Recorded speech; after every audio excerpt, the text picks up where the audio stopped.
Hi guys, and thank you for clicking on this video.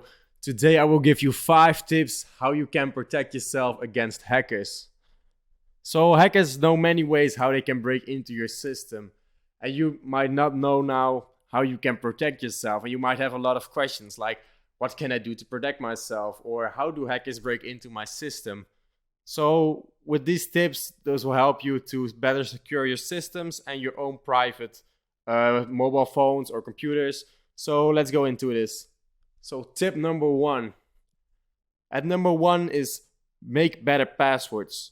So a lot of you have a lot of weak passwords. So let's say I have, for example, my cat is pretty, or I love my dog, or something stupid like that. I would not recommend you trying to use this password. So what hackers do when they try to break into your systems using a password, most of the times they have this big list of like 100,000 of different words or sentences. They are going to try to what's so-called brute forcing your system. So they are going to try every different password on your system and trying to break into your account, so to say. So one good thing to do is always make sure you have a long password. So it might be a word or a sentence. I recommend doing a sentence, but make it difficult. Use a difference between capital letters and lower letters. And also maybe use some cool signs like exclamation marks or question marks to make it even more difficult for the hacker to break into your system. So this is what makes it more difficult for a hacker to break into your system. Also, something I would highly recommend for you guys to use is something called a password manager.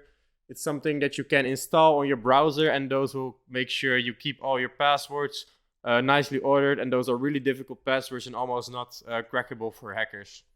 So tip number 2, I have something which most of you guys are already familiar with. It's called two-factor authentication. So what you want to do is, for example, with your email or with something where you store your cryptocurrencies or your bank account, is make sure you have a two-factor authentication. And this means that you can also link your mobile phone to your password manager or to your password account. And so every time you get this SMS or message that you want your code to fill in on the website to make sure you can log into your account. This will make it much more difficult for hackers to break into your account since they don't have your mobile phone or don't have your the phone number. So this will be a lot more difficult for hackers to actually break into. For tip number 3, we have update your software always. Make sure your software is up to date.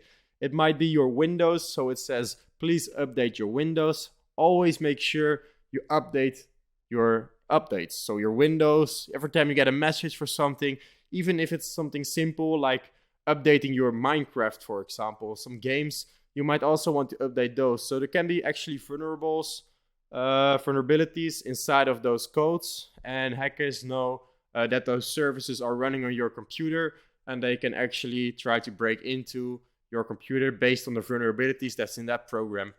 To give a simple example is lately there was a new vulnerability called log4j. So if you hosted an old version of a Minecraft server on your computer, hackers were actually able to compromise your entire PC just based off the Minecraft server you are running. So be aware that you always patch and update all of your softwares so hackers have a hard time breaking into your system. For tip number 4, don't host websites or servers on your own PC. Like I give with the previous example with the Minecraft server, you don't want to host that on your own PC, because if there is a vulnerability in that, or if there is a vulnerability inside of your website, hackers are actually able to compromise your entire PC, and all of your personal documents might be vulnerable, or your business documents. So you don't want this to happen. So please make sure you run it in the cloud, or you use a VPS to actually run all of your website servers so it's not personal and it can be linked to someone else. And for tip number 5, this might be the most important one of this entire list, is to get more aware of what security vulnerabilities or risks there are. So for example, get familiar with phishing attacks. And what a phishing attack is someone who is trying to send you an email and trying to get you to click on this link. And if you click on this link, they were actually able to, for example, break into your banking account, break into your computer. So try to be aware of what is a phishing email and what is not a phishing email. Also try, especially if you're in a big corporation, try to be more aware of social engineering. So what is social engineering?